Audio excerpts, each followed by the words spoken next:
This is a special report from About Space Today. Welcome to Special Report. I'm David Denault. Thanks for joining me. Today I want to talk about a place most of you have heard about. It's located in the southern Nevada desert, about 80 miles northwest of Las Vegas.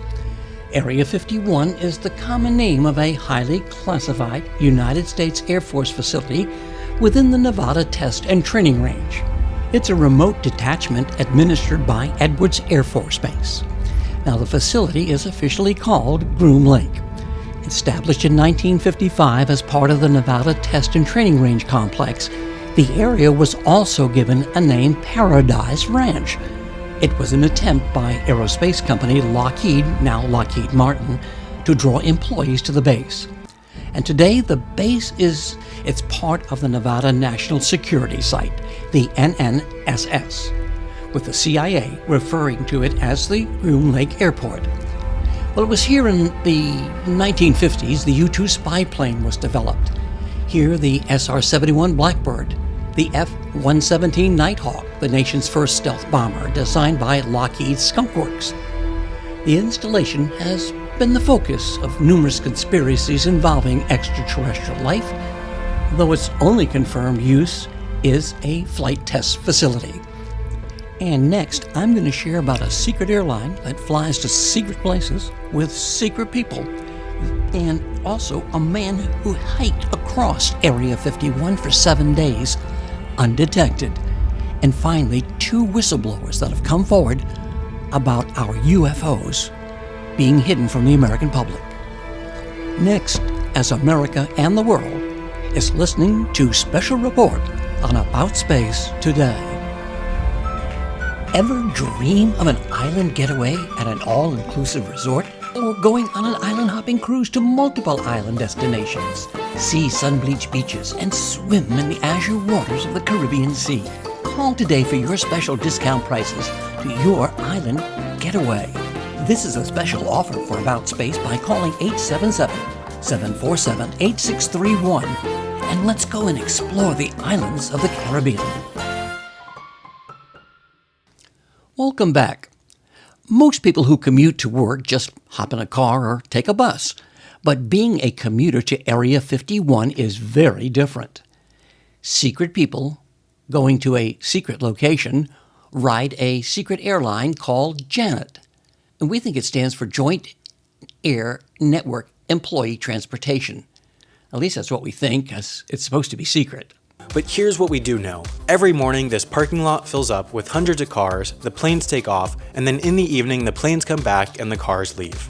We know they have 6 Boeing 737s and 5 prop planes. We also know who owns the planes. You can go right onto the FAA website, pop in the registration number of one of the planes, and it'll tell you that it's owned by the US Air Force. But the US Air Force doesn't operate these flights, and we're not 100% sure who does, at least nowadays. There used to be a defense contractor called EG&G, which played a central role in the development of nuclear weapons. They were the original operators of the Gold Coast terminal. And how do we know that? Because they posted a job listing. EG&G was acquired by the Carlyle Group in 1999, which was acquired by the URS Corporation in 2002, which was acquired by AECOM in 2014. So as far as we know, AECOM currently operates the flights. But the real question is, where do they go? Most of the time, the planes take off from Las Vegas Airport and head north until they turn off their transponder and disappear from trackers after about 15 minutes in the air. But what's telling is where they drop off, because right here is Area 51, the place that, according to the US government, doesn't exist. Every sign would point to these JANET flights being the Area 51 employee shuttles for personnel living in Las Vegas. The airspace around Area 51, known as Restricted Area 4808 North, is some of the most protected airspace in the world. Any unauthorized plane that enters will be quickly met by fighter jets and likely shot down, but these planes regularly go in and out with no problem. While we can only speculate that the planes go to Area 51 based off where they drop off tracking, what's really impressive about JANET is how little we know about it, despite it flying hundreds or even thousands of people per day. You can see these airplanes in full sight when you land at Las Vegas Airport, and yet we still can't say with 100% certainty who or where these planes fly. Next, a man who says he spent 7 days roaming about Groom Lake in search of an archaeology relic left carved on a mountainside by early wagon train settlers. I'm David Denault, and this is Special Report on About Space Today. Come to the land of orange groves and palm trees. Come to the land of theme parks. Come to the land of sunny beaches and the azure waters of the Atlantic Ocean. So come and visit Florida for lasting memories. Email us. Email david.ddcruiseandtours@gmail.com or call D&D Cruise and Tours at 877-747-8631 for your next family, cruise, or theme park vacation. Let us provide you your next visit with our travel experience, not experimentation. We are members of IATAN and CLIA. Email david.ddcruiseandtours@gmail.com. Serving the Southeast, traveler since 1985. Welcome back. He was willing to risk it all in his search. Jerry Freeman penetrated the high-risk security and spent 7 days hiking about inside Area 51. Freeman's story, and then I want to share 2 whistleblowers on our hidden UFOs. Archaeologist and anthropologist Jerry Freeman of Pearl Blossom, California, was 55 years old in April of 1997 when he decided to make his unauthorized trek through the restricted Area 51. He was an experienced adventurer, one who always saw his passion projects through to the end. And he wanted to traverse a specific route in Nevada in order to find never-before-seen clues that could unlock important details about history. The only problem was, this trek required him to go straight through the prohibited land of Area 51. Yet, this didn't deter him. I want the Air Force to know there's nothing sinister about what I'm doing.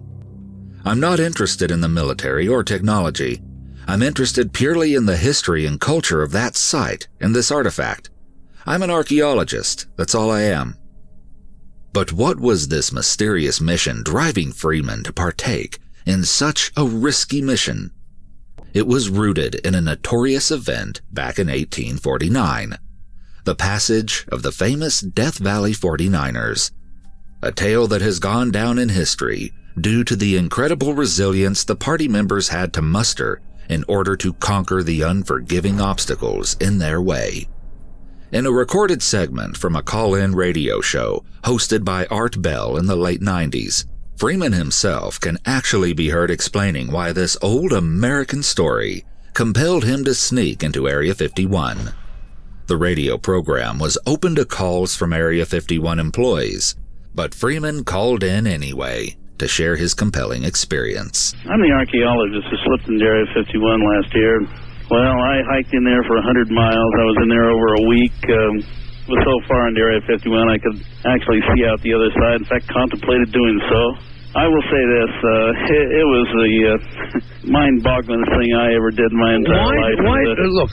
Why, first of all, did you decide as an archaeologist what was of interest in Area 51? I was following the Death Valley 49ers, a wagon train that got lost back in 1849. And no kidding. Yeah, they left, they took a shortcut, ill-fated shortcut as it turned out. They went directly right through the center, what, of course, legions of UFO people believe is Area 51. And so you were simply following their trail, and the trail led through Area 51. That's correct.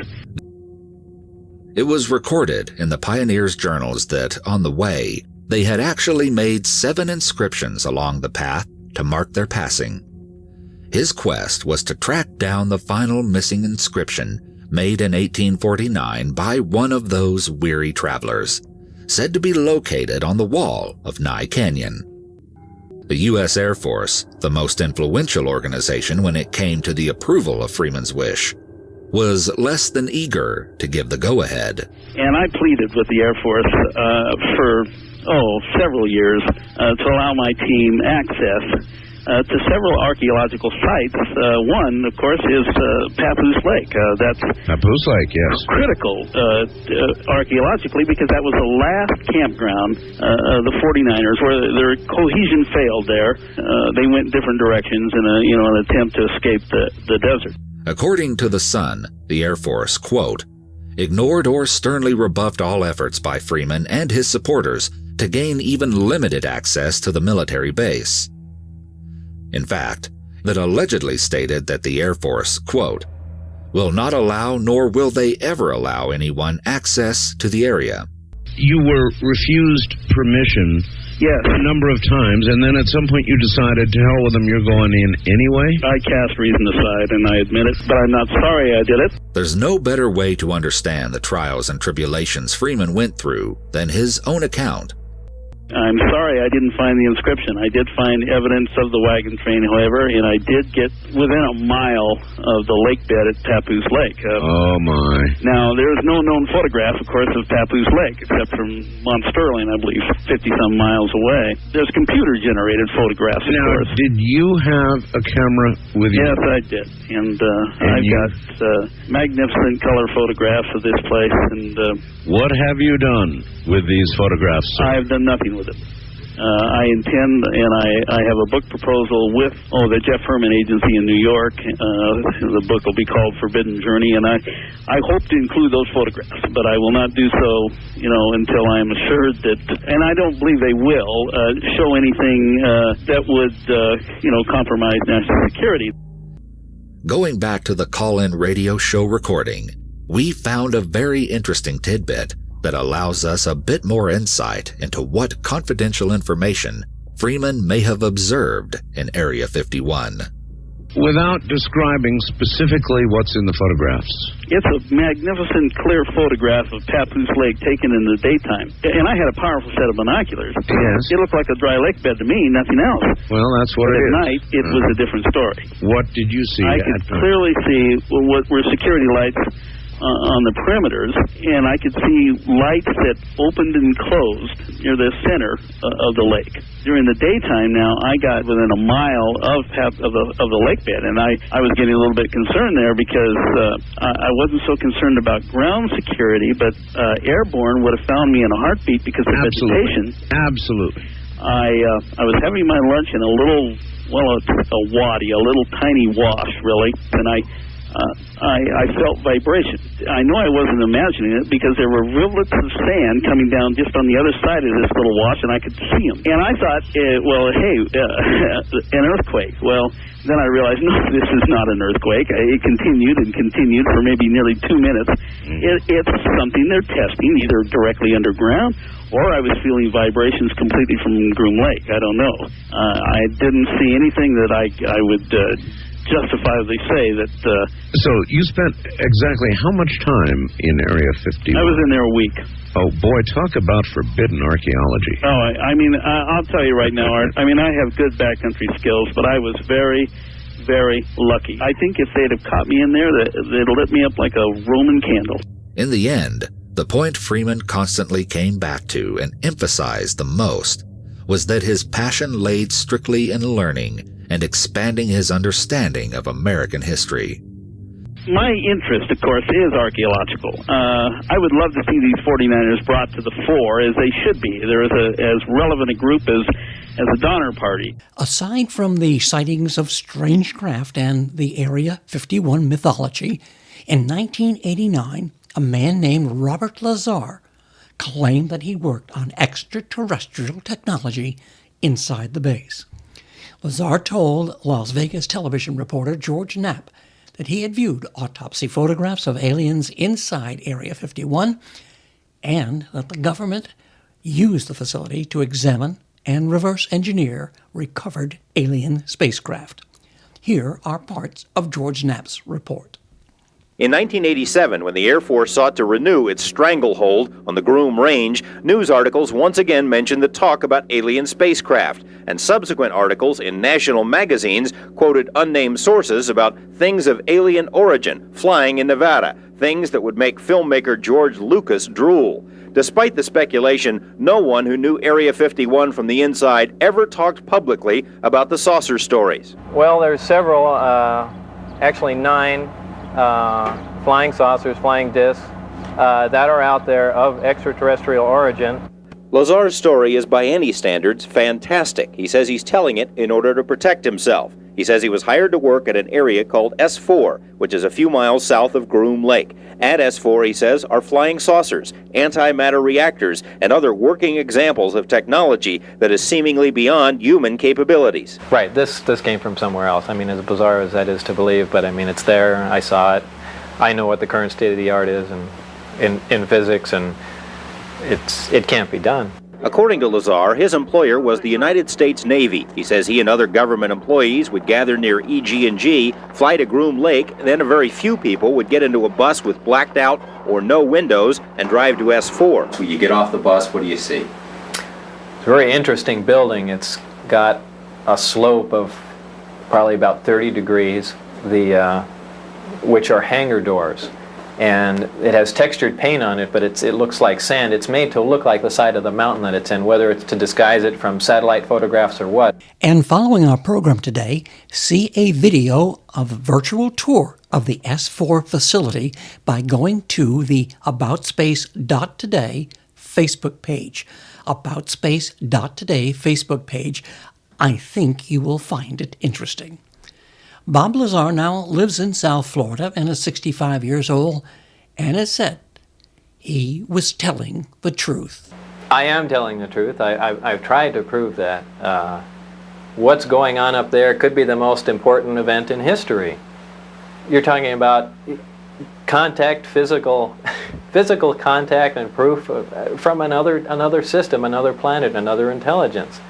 That's got to be the biggest event in history, period. And it's real. And it's real, and it's there.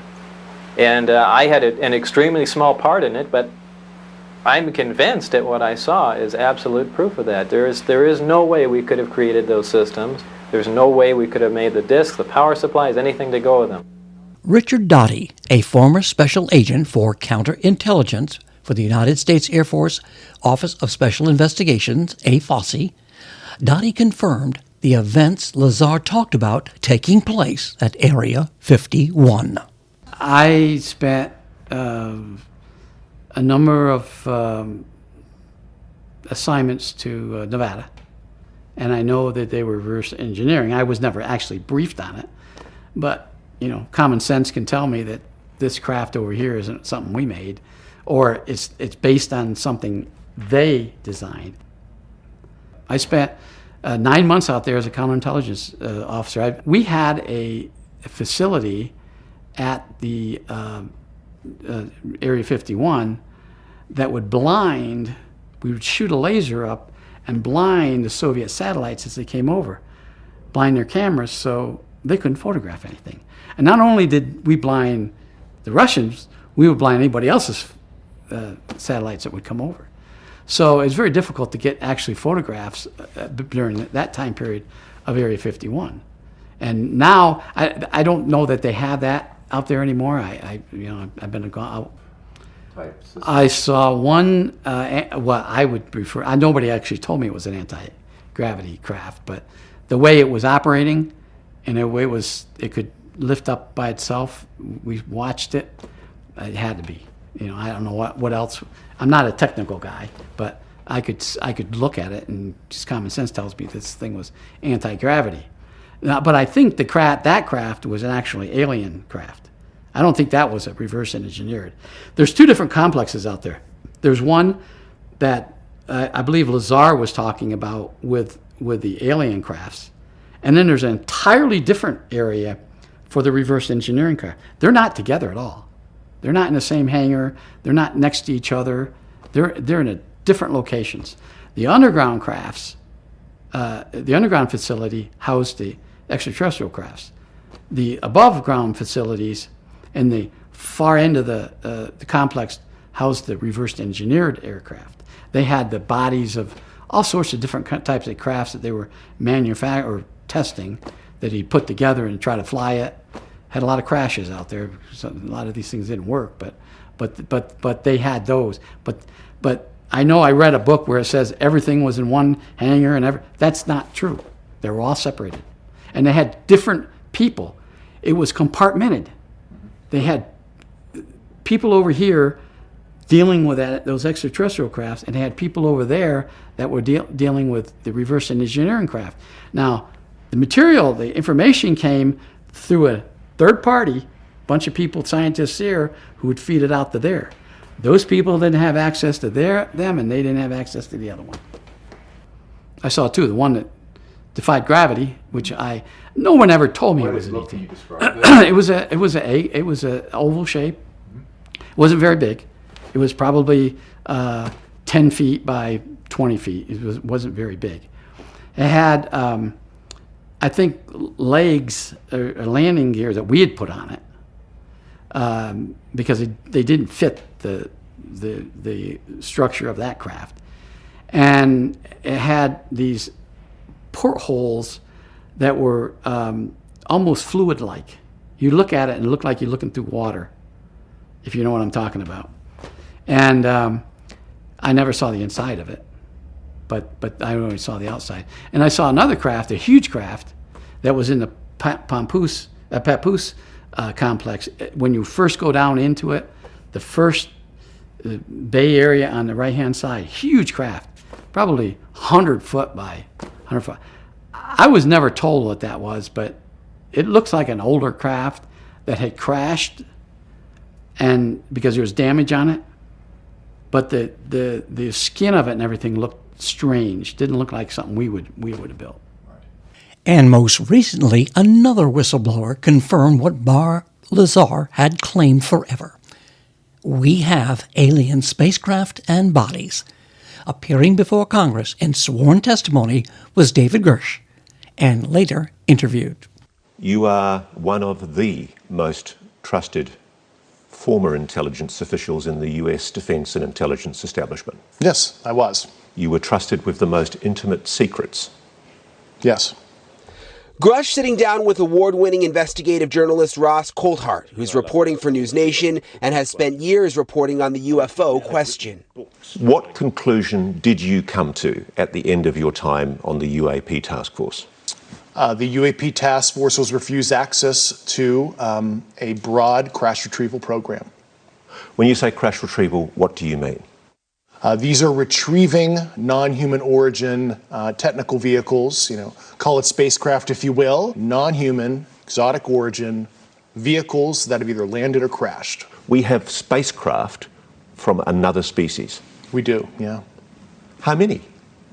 Quite a number. You're kidding. No. I thought it was totally nuts, and I thought at first I was being deceived. It was a ruse. People started confiding in me. They approached me. I have plenty of current and former senior intelligence officers that came to me, many of which I knew almost my whole career, that confided in me they were a part of a program. They named the program. I've never heard of it. And they told me, based on their oral testimony, and they provided me documents and other proof, that there was, in fact, a program that the UAP task force was not read into. Everyone, the entire American public, has been lied to for decades. Yeah, there's a sophisticated disinformation campaign targeting the U.S. populace, which is extremely unethical and immoral. You are saying to the human race, for the first time, an official intelligence representative at a high level from the US government is saying publicly, we are not alone. We're definitely not alone. Absolutely, the data points empirically that we're not alone, yeah. Do we have bodies? Do we have species of Well, non-human? naturally, when you recover something that's either landed or crashed, sometimes you encounter dead pilots. And believe it or not, as fantastical as that sounds, it's true. Now it's your turn to decide. Fact or fiction. No matter how fallacious the rumors of alien technology and Area 51 are, the connection is cemented into our public consciousness forever. Don't forget to see the video on S4 on our Facebook page at aboutspace.today. This is Special Report, Area 51. I'm David Denault. This has been a special report from About Space Today.